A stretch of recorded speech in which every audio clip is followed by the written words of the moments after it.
Hi,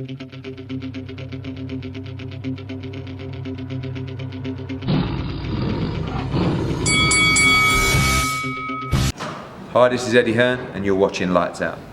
Hello and welcome to episode 1 of the Final Round podcast with me, Faisal Khan, and I am delighted and privileged to be joined by my first guest for episode 1, my fellow Lutonian, Mr. Faisal Malik. Hello, my bro. What's happening, man? How you doing? I'm very well, Faisal. How you doing? Yeah, all good, bro. Ramadan Mubarak.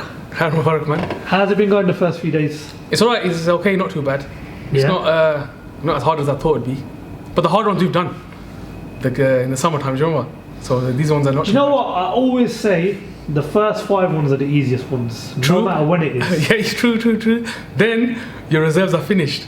Exactly. So as time goes on, they're going to get more and more difficult. But obviously, Ramadan is not about. It's not about being easy. It's about struggling. Like that's right. People. Yeah, exactly. But hopefully, it's a successful Ramadan. Yeah, man. And hopefully, it's a blessed month. Yeah. And inshallah, we'll get through it. Yeah, bro. Slowly. Right, I'm going to ease you into it today. Go on then. Talk to me about your early memories of MMA and, of course, boxing, because you are a full-time MMA fighter. Yeah. You're currently signed by Cage Warriors. Yeah. One day you're going to be in the UFC, inshallah. So just talk to me about the early memories of MMA and boxing. When I watched it. For me, my first memory of boxing is Mike Tyson. Like, Lennox Lewis and them when they used to fight. I remember I used to see the box office channel, and the pictures used to be up there. And I was like, oh man, I want to watch this fight. Was I able to buy it? You get me? Yeah. Are we talking about the early memories of Mike Tyson? When I was little, bro. I.e. basically don't try and make a cup of tea for the first round because that's how quickly you get opponents. Yeah, that's right. But it all started really from wrestling, bro. I used to watch wrestling a lot, WWE. But then from there, because back then it was the Attitude Era, it was manly, it was good. Then naturally you go into boxing. Because you see Tyson in wrestling. He would come, and then from there you'd be like, who's this guy? And then you'd start watching boxing, and then from boxing, I started watching MMA when I must have been around year 11 at school. What age is that? About 15? How old are you in year 11? I can't remember. 15, 16, yeah. Man, that age, yeah. Just started watching it from there, bro. On Bravo, it used to come on. And that's it, literally. Found it intriguing, like, mainly I found it intriguing, like, how the small guys are, like, tapping out. Because back then there was no weight classes, it was just jungly. Yeah. It was just like, go ham. So it was, I was just intrigued by the jiu-jitsu side of it. Like, why is this small guy beating everyone? And that's when I started training, and I just fell in love with it. Do you remember UFC 1? Yeah. Roy Gracie. Yeah, that's it. Roy Gracie, bro. Because the final was like some small guy versus a very big guy. Was it Shamrock? I think. I don't know. Sure, it might have been. Yeah, 1993 wasn't it? Yeah. That's right. Yeah. Going back a while. Yeah, okay. Man. Let's just obviously talk a bit about the beginning. Obviously not when you were a little baby, but we'll go back to when I first met you, which was in Chawnee High School. You were a couple of years younger than me. Yeah. Your brother Waka was in my class. Shout out to Waka, Mr. Everything English. I'm going to be completely honest with you. When I looked at you as a Chawnee student, I never thought you'd become an MMA fighter. Yeah, straight. I was 110 kilos, bro. There was a unit. Life works out differently, but obviously, at your time in high school, I'm pretty sure you had ambitions other than just MMA. There was something you wanted to do as a young kid. Talk to me about Chawnee. What was you like as a student? Grades you achieved, and obviously what you did after Chawnee in terms of college and university and work. Okay. So in Chawnee, I was a naughty kid all throughout. Like I was getting suspended, this and that, blah blah blah. But I still got the grade. I was smart as well. You get some people who are just like they'll mess around and they're just dumb as well. But I was getting the grades, and I still remember the teachers used to say to my dad, the only reason we keep him in school is because somehow he gets the grades. Like he's still smart. But yeah, I was a naughty kid. I was just full of energy.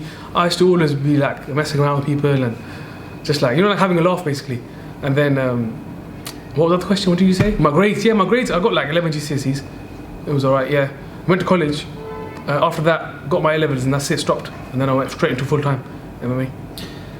At some point in Chawnee, obviously, being an Asian, your parents like to play a massive part in what you decide to do after education. Now, a lot of parents, Asian parents, I want you to be a doctor, I want you to be a lawyer. What was their sort of ideal occupation for you after education? What did they want you to be? So basically, because I used to be get into a lot of trouble. Like on the roads and stuff like that. When I was just a little kid, like just messing around. So I used to get arrested in that. So then the reason why I even got into martial arts was for my parents and my brothers, they put me into it to stop chilling with who I was chilling with at the time. Do you get it? So for them, it was like fighting's a way out for him right now. But for them, ideally, I think it must have been a lawyer or a doctor or something like that. But they never really. My dad's cool. My dad's always been like, you do what you got to do as long as it's good. Like no mad stuff to get me. As long as you're happy with it, do it. My dad always backed me. The minute I said to him, I was in like GCSE's time, I said to him, like, I want to start training now. Straight away, yeah, he just took me straight away. In college, when I said to him, look, I can study at 40, 50, 30, but I can't fight 30, 40, 50. So there's a time limit. I go, look, if I mess up, it's on me. Don't worry. But I can study still. The studying time is whenever, but you can't fight. Fighting is a certain period, from 20 to 35, and that's it. You get me? Where I'm coming from? So that's it. When he heard that, then he's like, okay, cool, go with it. And then with that as well was that I was competing a lot, and he'd see winning belts, medals, trophies, blah blah blah. He thought, he's actually alright. He's doing good. So yeah, they supported me. You mentioned obviously you were in and out of a lot of trouble from a very young age. I can relate to that. I was kind of the same. I think it must be the name we carry. Yeah, true. It brings a lot of trouble. Obviously now me and you have lived in Luton our whole life. Yeah. We know that obviously today there's a lot of trouble in Luton, especially with now the younger generation. Now it's a different kind of trouble. Exactly. But let's talk a bit about back then. Oh yeah. Because I grew up at a time where all you needed to sort of protect yourself was your fist. That's it, exactly. Yeah. Nowadays, it's totally different. Where do you think that sort of changes come from? What do you think has been the influence for younger kids to start picking up knives and weapons in obviously the town of Luton? First thing is there's no that manliness is gone within our community. Not just community, in the world. Look at it. It's like when I grew up, we used to watch Rambo, Rocky. Like we used to have like Stone Cold Steve Austin as role model, stuff like that. We loved that kind of stuff. Nowadays, bro, they got these stupid rappers as their role models, who cover their face and they talk about stabbing people and all this crap. That's where they get their inspiration from. Because half the time they be quoting these drill music after they've done a madness. Do you get where I'm coming from? It's because it's the role models. They've changed. Back in our times, it's all about it was about being a man. Now it's about. Bro, people nowadays are just kind of sweet, bro. You said what you got. They're a bunch of pussies these days, bro. It's like there's no men left in our community, and that's the problem. And one other thing as well, Islam. It's like we had limits to our madnesses. We used to fight. That's it, bro. Done. Do you get where I'm coming from? Mm-hmm. Nowadays, bro, it's like these kids have no limit. Like Islam kept me at my limit. I was like, nah, I'm not gonna drink. I'm not gonna smoke. I ain't gonna do no madness. But yeah, I got into a fight. It's different. That's calm. Do you get me? But you had your limit. These lot nowadays, but they have no limit. It's like there needs to be more. Mosques needs to be more invitational towards the youngsters. Like there needs to be more done for the kids. Number one, even like there used to be youth clubs and stuff like that back when I was a little kid, and we used to go there, check in with the elder. Like you check us, what we're up to, blah blah blah. We don't have that anymore. But a lot of it is these stupid rappers, man. They're corrupting the young kids. Even social media, they're trying to live the life that they're not about. Do you get it? That's what it is, bro. When you talk about young kids these days, now I remember obviously when we were a lot younger, especially in our teen years, we had a fear of our parents. Yeah, exactly. That's what I'm saying. Yeah. Completely gone out the window these days. It's gone, bro. Kids. Yeah, 100. You can see it, man. Like back in the days, I remember like the few lads I used to chill with, for example, they'll smoke or something quietly, hide and smoke. Nowadays, you walk down the road, but youngsters got in his mouth, bro. 15 years old, you don't even care. You get him, he'll turn around and be like, "Who are you to tell me?" That's the problem. It's they don't have the limit of like, oh, he's my elder, stuff like that. They're not really taught that. God knows what's happened, but it needs to get fixed. Opportunities as well is another thing that's become very limited. Now I remember. No, I think there's more opportunities now. No, as in terms of sort of developing a career like with what you're doing. I mean, I remember back in the day there was a lot of youngsters from Running Road area. I remember Sajid Khan. Oh yeah. A lot of youngsters back then were really sort of trying to pursue a career. Yeah. But as you mentioned, now kids these days are seeing. Yeah, that's right. Social media. Yeah, because what's happened is social media. They want a quick, like they don't want to work hard. They just want to like a quick way to get rich or a quick way to succeed or something. It don't work like that. You have to graft no matter what you want to do, and that's what the problem is. So, after sort of the whole education background, you start to become a man. Yeah. started to sort of have an idea in your head that you want to follow an MMA background now. Yeah. I'm going to ask you a question now. I want you to be 100% honest with me, because obviously you mentioned you were in a lot of trouble back then. You were getting into a lot of trouble. Was there at any point that you ever feared for your life? As in what? As in, did you ever think that with the road that you were sort of on back then could lead to you perhaps ended up being murdered or being in serious trouble with the police? Not murdered and that. I never thought that way, but it was like, the way that all me and my mates were going, it was just like, there was no limit. It was like, we were pushing it, like whatever. We just wanted to be the biggest, baddest guys around. It's the truth, bro. Do you get where I'm from? And we'll do whatever it means to get there. But then I shifted, and so did some of them as well. And then we just got guided by the elders. They were like, look, it's not worth it. What you lot doing? You get me? You got potential. Go after your dreams, basically. Achieve what you want to achieve. Do you get me? And that's kind of what happened. It was like, we used to like on a Saturday, Sunday, we would get gloves and we would just have a tear up in the park. And you know, the last man standing. And like, or wrestle. Like literally. Like, it'll be like the winner stays on. And I remember I used to stay on sometimes, you know. And all the elders are like, bro, like, go to the gym, man. What are you doing here? Like, go to the gym, like, you're doing all right. There's no point wasting your time here. And then that's when I started Googling like, because I used to box from 10 till about 12. But it was more like I was overweight.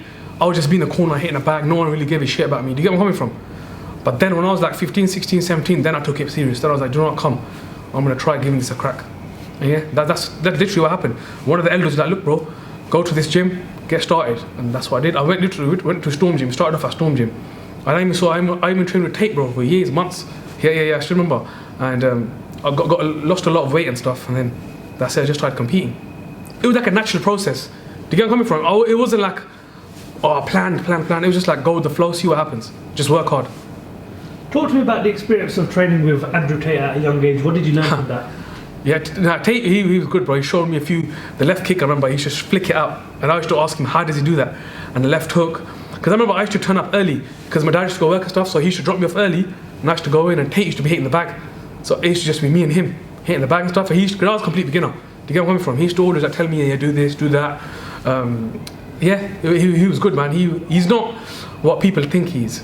You know how people online are like, he's this, he's arrogant, this, that. Trust me, in real life, he's a proper nice guy. Trust me, he's just a character. Yeah, do you get what I'm coming from? Do you get me? Yeah, but in real life, bro, he's such a nice guy. And he's a bad boy fighter as well. That's what a lot of people don't know. The guy's like a 2-time world champion, 87 kickboxing fights he's had or something like that, bro. That's no joke. Do you get me? A serious resume. But yeah, he was top, man. He was a good fighter. He helped us a lot. And then I left after about 7-8 months, and I started focusing more on grappling. And then then I went towards like grappling for a good couple of years. Then I started back up my striking again, because MMA is so much to learn. And back then it's not what it is now. You know how now you go to a gym and it's got everything there, like my own gym. But like back then you got to go to different places. So I had to sacrifice a lot. I need to learn the grappling. Then like that. The industry obviously that you're in, I mean, interviewing people and being around it for such a long time, I know two of the main things are dedication and commitment. Yeah. Now, I would say that I know your current circle, and I know obviously people like their sort of chill out zone, but being in the industry that you're in, there comes a lot of sacrifices. Yeah. What's it like sort of having to remove yourself away from that chill out space and constantly focus on what you're doing right now? I mean, the sacrifices. It's hard, man, because you know what it is, you have no life in it. You don't see your family, you don't see your brothers, no one. It's like, because what I'll do on my day up, I'm just recovering. So I'll go cryo, ice bath, sauna, steam, massage. You get the next day I'm back training again. So it's like it's a constant sacrifice. Literally, like now camp's pretty much started for my next fight, and it's like slowly I'm just hiding away from everyone. Do you get it? It's like I won't see them. Like literally, I said to my mates, bro, listen, I'll see you like in 4 months. Literally, and I'll see them. Do you know when I'll see them? About 3 days before my fight. Do you get me? Like that's it. I won't see them. It's hard, bro. It's not easy. Like I won't see my nephews, my nieces, my brothers. No one. I won't see none of them. I'll see them on and off. Do you get it? If I randomly catch them at home or something. But other than that, bro, it's hard, man. Like you don't see no one. It's just me on my own. Just training, my coaches and that. Do you get me? How do you mentally sort of get through a camp? Because I mean, boxing and MMA, they are two different sports. Yeah. MMA, in my opinion, is a more brutal sport. Yeah. how do you get through a camp? What makes you get through a camp? What helps you sort of get through that sort of, I don't know, that 8 to 12 week period? Shall I be honest with you? It's my coaches and my team training partners, man. Like, like, it's not like, it's like a vibe. Do you get it? Like, everyone's helping me, I'm helping them. It's like, it's like, like a family unit. It's calm. Like, there's no stress to it. It's more like physical. The dieting, the aches and the pains, stuff like that. Like, it's long. Like, but it's okay, man. It is what it is, isn't it? You get me? You just got to do it. It'll be worth it one day when you're UFC champion or one. Yeah, bro. Okay, MMA, what's it taught you? What's it taught me? What has it taught you? What's been the ups and downs of your career at the early stages? What it's taught me is, as in, we'll elaborate on that a little bit. What do you mean? As in, what have you learned from MMA? Not skill-wise, or as in life skills and that? What's the whole sport itself taught you? Loads, man. Like, where can I even start? That's like start from the beginning. Or MMA is like what basically. For me personally, it's like what it's taught me about myself. I can't speak about no one else, but about myself is that I'm relentless. Like if I've got an objective, even I surprise myself at how what's the word, like how basically relentless I am towards something, and I know that with that kind of attitude, the way that I am, like I'm a perfectionist. I've learned that over the years from training and from fighting and camp after camp. It's like I only strive to be the best, and it's the same with life, innit? It's anything that I do business-wise, anything. Like I'm not doing it to just be there. I'm doing it to take care of everyone, and I want to be the best. Do you get where I'm coming from? And generally in sport, in fighting and stuff, like it's a short-lived career, innit, really. You just gotta be humble, enjoy the process. I remember everything happens for a reason. From Allah, everything happens for a reason. He protects you from certain things. You get me? So wins, losses, whatever, like it's okay. You just gotta get up and keep giving your all, and that's it, bro. Because I've been through a lot of injuries as well during this time, where people have ripped me off, doctors, everyone. They've said to me, "Oh, look, you're never gonna fight again." I still remember handing me papers like, "Look, you're gonna have surgery, blah blah blah. You're never gonna be able to fight again." And literally, I've took the letters, went private, spoke to other physiotherapists, even people in Germany, abroad, and then got like, it's just my mindset. There is no, like, I will get it done. Do you get where I'm coming from? And like, it's a lonely sport as well. So it's a you or no one, isn't it? Do you get where I'm coming from? And yeah, that for myself is just like, it's like, when they're saying it, hard work beats talent. Hard work can get you places. It's so true. Do you get where I'm coming from? But also, not just hard work, smart work as well. You have to be smart. You have to analyze everything that you do. That's the advice I give, like even to the guys that I coach. Like back then, I just used to go balls to the wall hard, like constantly training hard. But sometimes you got to hold back a little bit and just check what you're doing. Write everything down. Make sure you're improving every session, every week. Make sure you're improving from every sparring session. Stuff like that. You have to always critique yourself and not just go hard every day. It's not about going hard every day. It's about smart work, improving yourself without damaging yourself. You get where I'm coming from? And that's with everything, bro. You just obviously mentioned that there's been times throughout your career where doctors have sort of written you off and told you you'll never fight again. Now, obviously, there's the doctor's advice is one thing, but I can sort of relate where you're coming from. Yeah. I've had certain situations in terms of my father who struggled with cancer for many years, where we were told specific things like, you've only got a certain amount of time to live, but my father kept through. Yeah. So, I mean, when you've sat it's down, that will, isn't it? Exactly. If you have that will, you're unstoppable. When you've sat down with doctors and they've told you that you'll never fight again, was it at that point where you sort of thought to yourself, this isn't something I can accept, or was it the advice you took from people in the private sort of industry in terms of your health? Nah, shall I be honest with you? Do you know when I was told, even when I got injured, I knew I messed up. Like, it was a brutal injury. And when I got the x-rays done, MRI scans done, spoke to physios and all that, then when I went to get my scan results and all that, matey doctor was like, we know what you do and stuff, but look, for you to compete, for you to fight, you can't fight again. He goes, the injury is so severe that it will trigger again. So in my head, I was like, give me the letters. What I'm gonna do is in my head I was like, you know what, like I cried to myself. I cried, bro. I swear in my car, I was like, shit, man. I threw all my like eggs in one basket. This is what I want to do. And now the doctor mate, he's telling me, he's like, nah, I'm like, who's this guy, bro? You get me? I'm like, who the hell? How can someone tell me I can't do nothing? You get me? So in my head, literally, what I did was, I just said to myself, I was like, you know what? I'm gonna do my utmost best to get myself back to where I need to be. If that's meant to be, that means Allah's on my side. Allah wants me to be here. If it's not meant to be, it's okay. Allah said to me, Allah's cut it off. It's like, do you know what? Something good's coming your way. Maybe he's not fighting. Maybe something else. That's all it was. But then during that physio time and all that, bro, I was relentless with it. I was doing physio in the morning. I'd repeat the physio twice a day. I just do the same thing at home, do it at the gym. Do you get it? Even my recovery they were like, you're recovering too quick. Do you get where I'm coming from? And then I locked Dale Harden with my physio. He had the same injury which caused him not to fight. That's why he retired. He retired about 34, 35. But he said to me, you're young and I can't let this happen to you. So literally, bro, he never took a penny off me. He just done physio with me every single day for about a year. You know what? Till this day, I check in with him every week about that injury. You know, we always go over it. And I owe him a lot. Like, he reached out when he heard. I'm not sure who told him, or he must have heard from one of the training partners that goes to him as well. And he goes, look, he's done. He goes, nah, get in contact with him. I want to help him. And then when I saw him, bro, he was like, bro, you've messed up badly, but this is what stopped me from fighting. But because I've learned, this is what got him into physio. Because he goes that I want to help athletes. I want to help them recover. And he goes, he basically, like, I owe a lot to him, man. He helped me a lot. Like, every day he would do physio, never took a penny off me. He even till today he checks in with me. Like, trust me, he helped me a lot. And if it wasn't for him, bro, I probably wouldn't fight again, bro. The guidance that he gave me, and even after you learn a lot about injuries and stuff like that, like how to prevent injuries and all that kind of stuff. There's a whole world of stuff, and he helped me a lot at that time.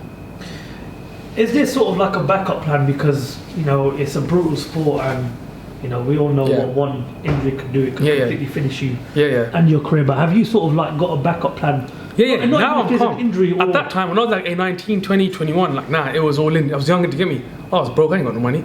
But like now it's okay. I got my own gym. I have a few other things. It's like, it's okay. Like, I'm calm. But now it's the motivation is even more. It's like, I just want to go push on even more now. Do you get it? Like, I'm not stopping here. Now it's like, I'm going to take my training camp to another level. Take my recovery to another level. Do you get where I'm coming from? Mm-hmm. Yeah. We all know in the MMA, the pinnacle is obviously the UFC, but there's obviously good organisations such as Bellator and Cage Warriors. Cage Warriors, only because of you, I've actually checked into it. And it actually seems it's actually very good. It's sort of one of the paths or one of the routes into the UFC. But talk to me about Cage Warriors. Had a contract come along? And also, when I was I must have been about 1-0, 2-0, and they approached me to approach my manager, well, my first manager that I had, and it was too early basically. I was like, look, bro, like 1-0, 2-0, I'm just getting started. My pro career, let me build up a bit. And then I must have been about 5-0, whatever, 4-0, 5-0, something like that. Then they came again. Then we agreed to a deal, whatever, I got it done. And then lockdown hit. They were still putting shows on. But yeah, lockdown hit, and then a lot of people were pulling out. It was a piss take, bro. And then like this year, after like 3 years off. Yeah. The lockdown, again, one of the most challenging time for anyone involved in combat sports, especially someone who's in the early stages. Yeah, that's right. Yeah, exactly. At any point did you think to yourself during lockdown, do you know what, this could potentially be sort of like the last stop for me? Because a lot of people that I know in boxing and MMA have retired because of I know loads. Yeah, same. The pandemic. Yeah, that's right. Same. Like, to be honest with you, because I got a lot of support from my family, my managers, my sponsors, everyone. Like, it was okay. I managed it. Like, do you get where I'm coming from? But that didn't even come to my head, bro. I'll be honest with you.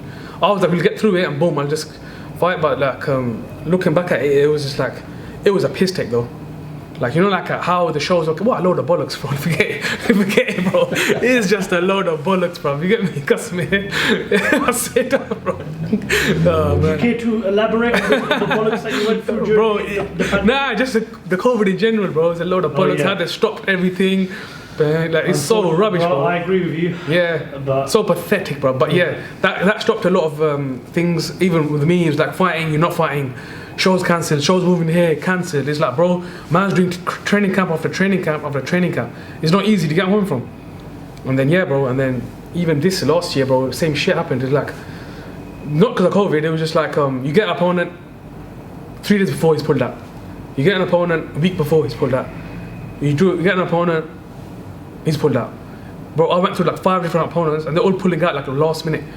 Imagine doing a whole training camp, then going back into training camp, doing a training camp, going back into training camp. Bro, I was drained, bro. It's like, bro, what is this shit, man? If you're gonna fight me. How'd you deal with that mentally? Bro, I don't know. I just do it, but later on, look back at it. But no, it's draining, bro. Later, you know when you're in the motion and you get an opponent, you're just like, yeah, bro, like, let's go. Let me get my training sorted. Let's carry on. But then, like, it is draining, bro. You're just like, what the hell? It's like the whole year's gone, and I'm just been in training camp. You know how physically drained you are. Like, you got nothing left. You're just like, bro, I just like, just leave me alone now. I need to chill for a bit before I go back. But it was just a piss take, bro, again and again and again. But now I'm glad that that's done. Now I'm fighting hopefully in July. Hopefully no pull-outs. Where can the sport of MMA improve on this? Because more shows in it. I follow your career. Yeah. And I've seen how many times you've had an opponent pull out, and I can only imagine how difficult it must be. But bro. how does the sport of MMA improve on this and what it is, prevent this from happening in the future? More shows. There used to be more options. Do you get what I'm coming from? In the UK, there was loads more. Like 5 years ago, there was a lot of shows. But recently, cage warriors is the only really one that's standing still. The others are like hit and miss. They'll do one show, gone for 10 months, do another show. Do you get where I'm coming from? There needs to be another show that's like with cage warriors. You get a few of them, and then you'll have more options. Okay, I'll fight there, I'll fight there, I'll fight there. Do you get where I'm coming from? But that's what I think it is, yeah. We need to talk about your first loss. Yeah. Which obviously was 6 months ago. Yeah, about that. Yeah. Yeah. It happens. Yeah. It's all part of the process. Yeah, that's right, yeah. But I understand there was a few sort of issues the week of the fight. Oh, bro, don't. Exactly. Yeah, it's a joke, bro. So check this out. Everything is good. My fight week, everything is good. We leave for the hotel and stuff on like the Tuesday, I think. Yeah, on the Tuesday. Everything's good. Get all my stuff, get everyone going, team, everyone's ready to go. We go to Manchester. We check in, whatever. So we do the photo shoot, the media stuff, whatever, we've done that. So like the media day is like about 6 p.m. We finish that. Then we start cutting weight at 8 p.m. till the next day, 8 a.m.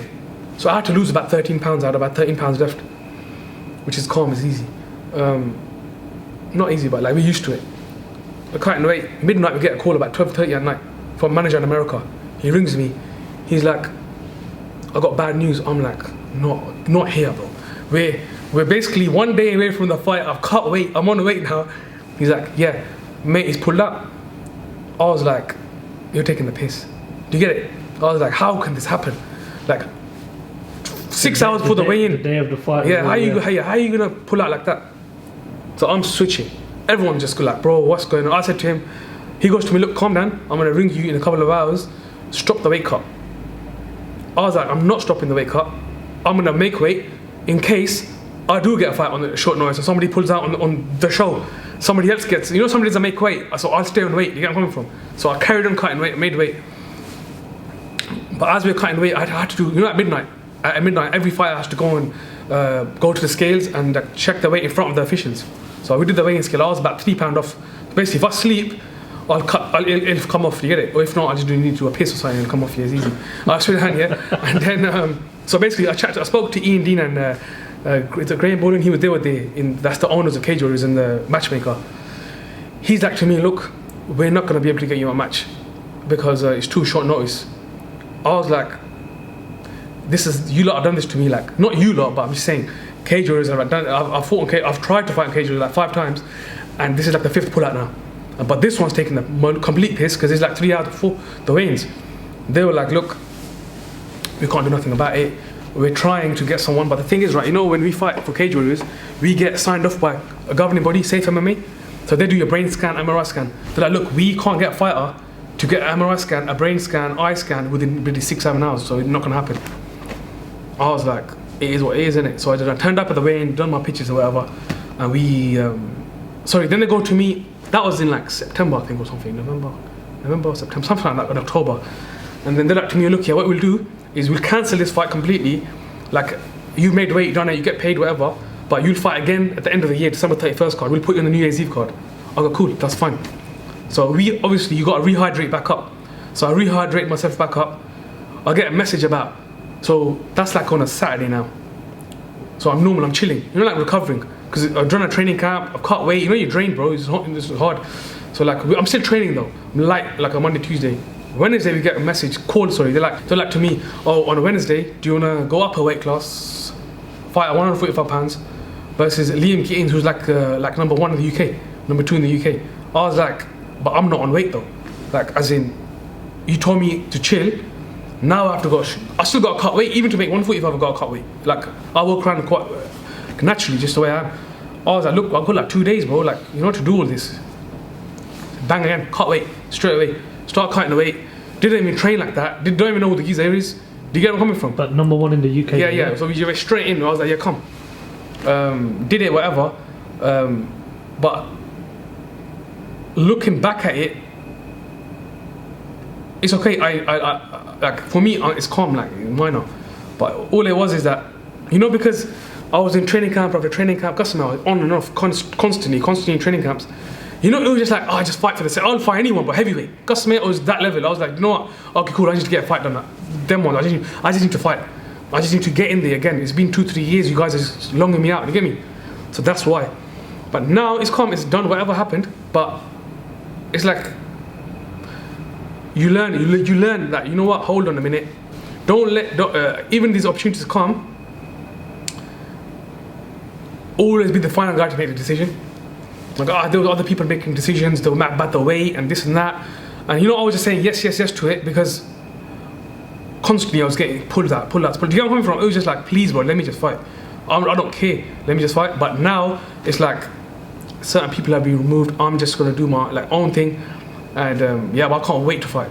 I just cannot wait. And one thing I'll tell you is, actually, no, don't worry about that. That's fine. Don't worry about that. You'll hear that soon. It's calm. But yeah, don't worry. I'm back now. I'm training. I'm good. Like, it's built another fire. I mean, like another whole different. Like, I'm like, do you know what? You motherfuckers are pulling out. But now, it's like, I just want to fight the best. It's simple as that. That's why I fought the best. That guy who I fought is because he was the only guy that had the balls to bloody come up. Do you get where I'm coming from? Like, it's like, bro, I'll fight anyone, but it's like, don't pull out, please. Simple. The goal is for me, I'll fight anyone and I'll fight to be the best. Like, with boxing it's different. With boxing, as in a record of like 40-5 is a shit record in boxing. You'll think my man is crap. I'll tell you straight, bro. He could be a world champion, unified. He lost 3 fights in a row as a nobody. What happened to Joshua? The guy was 8 years he was champion, bro. And now they're saying that he's written off, he's rubbish, he's crap, overhyped. This is the thing. But with MMA, it's not like that. You'll get champions. Leon Edwards, for example, he was 10-3. Jan Blachowicz, before he fought Adesanya, was what? That's right. Was what, 20-10 or something? Yeah, that's right. Yeah, bro. A loss is different. MMA is not as bad. Obviously, no one actually lose, bro. You get it. It hurts your ego. It kills you, bro. But like, it's not the way boxing is. That's where boxing needs to change, bro. It's like these under-O's are clearly not fighting the best. One loss doesn't define a career. Yeah, straight, bro. Yeah, 100%. Look at Mike Tyson, the early days, bro. Look into the records of the early days, bro. They used to have 15 losses, 100 wins. James Toney, how many losses has he had? Quite a few. Yeah, Roy Jones Jr., how many has he had? But he's the baddest fighter about, bro. 8, I believe. Yeah, exactly. 6 or 7, yeah. Who's gonna say he's not the baddest fighter around? It's just these people that are writing man's off like, oh, like it makes me sick, bro. Because Joshua's fighting this week, and I'm listening to all these pundits and that. They're like, yeah, he's crap, he's done, he's too stiff, blah blah blah. It's like, bro, a loss don't define you. Yeah, like MMA is different, boxing is different, whatever. But that needs to change. But yeah, I want to ask you that the week of that fight, you had your troubles as, you had troubles going on in camp, obviously trying to find an opponent, but you stepped up. The guy was a lot more bigger than you in weight, right? He wasn't that big, but okay. As in like weight wise he was, like as in like we had to go up a weight class, but like physically he was not that big, he was right. If you could go back and reverse that decision, would you, or are you glad you took the experience from the whole sort of the fight itself? I'll do it at a certain weight. I'll still fight that guy, bro. I don't give a shit. I don't know who it is. You get me? But I'll just have certain conditions there. Do you get where I'm coming from? But that's about it, bro. Yeah, I'll fight him. I'll fight him all day, and I will fight him again. Trust me. Give me. It will happen soon. A lot of people say to me, especially in the combat sports industry, that you learn a lot after your first defeat. Not about yourself, but who's there for you and who isn't. That's right. Yeah, Have exactly. you learned that? Yeah, 100%. One thing I'm grateful for is like my family and my close mates calm. But there's certain man that I know, you know, like they jump on the bandwagon and all. It's like, don't worry, he's calm. I see everything, bro. You get me? But it's like I just stay humble, bro. Don't worry. When the time comes, I'm not gonna be like, yeah, bro, who are you? Do you get me? It's calm. If you wanna support me, support me. If you don't, you don't. I couldn't give a shit, bro. Do you get it? It's like it is what it is. You get me? Let's obviously talk about the future. Yeah. So hopefully back out in the summer. Yeah, that's right. Yeah. Talk to me about the plans for the next 18 months to 2 years. What is the ambition for you? Yeah. So now basically it's clear cut. I win my next 2 fights, and then I call for that UFC. That's it. 2 to 3 Dana fights. White, if you're listening. Yeah. It's simple, bro. I just got to win, innit? Simple. Whoever put in front of me, I got to win. And I got to destroy them. And that's it. Inshallah, I'll do that. How do you think you handle the UFC? Do you reckon you're ready for it right now? Or do you still I need about that another sort year. of I'm ready. experience? Technically, I'm ready. I just need experience. That's it, yeah. Because I spar with the guys who are in the UFC. I spar with the guys who've been, you get it? And I'm fine, bro. I got to hold my own, even though I do better than them. But it's just experience. They've had like 19, 20 fights. Do you get where I'm coming from? But yeah, it's okay. I'll get that. We've got one British world champion, Leon Edwards. Yeah. Head shot. He's a G, bruv. I mean, what a phenomenal performance. Yeah, bro. Last week. Even the way he carried himself, Roseman. I love that. He kept it the same. You know, like he never switched up. You know, like when he said that headshot dead, I was like, yeah, bro, you're a G for dropping that line. Is this the guy that's going to potentially start opening that door for a lot more UK fighters? Yeah, I agree. Yeah, 100%. The fact that he defended his title, because you know what it is, you know, a lot of the media, again, they write off British fighters. Everybody was thinking he's going to lose every match.